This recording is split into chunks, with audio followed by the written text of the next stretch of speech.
Ishim në një takim me drejtorin e përgjithshëm të Policisë Shtetit për të adresuar një shqetësim në rritje të qytetarëve sa i përket përdorimit të monopatinave elektrike. Kemi marrë një sër ankesash dhe raportimesh nga qytetarët rreth rrezikshmërisë që këto mjete përfaqësojnë, sidomos për të miturit apo të moshuarit që lëvizin në rrugë, por dhe vetë përdoruesit e tyre.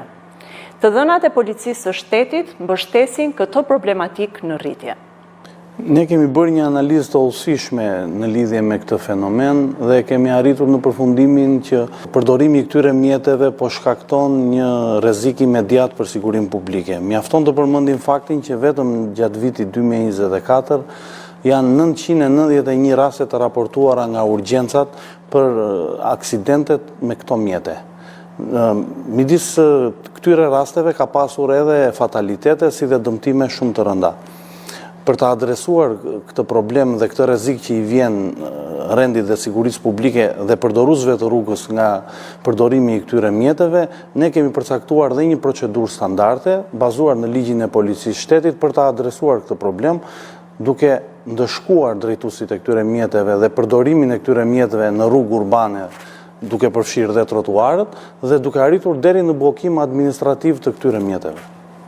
Sot i kam kërkuar Policisë së Shtetit që përkohësisht të mos lejojnë qarkullimin e monopatinave elektrike në rrugë. Gjithashtu dua të informoj të gjithë ata që e shohin monopatinën elektrike si një mënyrë biznesi për dhënien me qira ditore, duhet ta kenë të qartë që të mos investojnë në këtë aktivitet. Lejimi gjithmonë pas përfundimit të këtij procesi do të jetë i vlefshëm vetëm për përdorim vetjak të këtyre mjeteve. Ne do të hartojmë rregulla të qarta dhe të zbatueshme nga të gjithë. Do të qartësojmë një herë për gjithmonë se cilat janë korsit, rrugët apo hapësirat ku monopatinat elektrike mund të përdoren dhe ku jo. Si dhe kritere për moshën e përdorimit, masat mbrojtëse si kaska, ndriçimi apo shpejtësia e lejuar. Megjithatë, deri në hartimin e një kuadri të plot rregullator, interesi publik dikton një ndërhyrje të menjëhershme. Që nga dita e hënë, Policia e Shtetit do të përfshihet në një operacion për ndalimin e qarkullimit të këtyre mjeteve dhe prandaj kërkojmë mirëkuptimin e qytetarëve për këtë proces.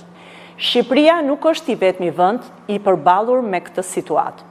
Franca, Italia, Gjermania, në rajon Maqedonia e Veriut e shumë vende të tjera kanë marrë masa drastike me bllokim të përhershëm apo të pjesshëm.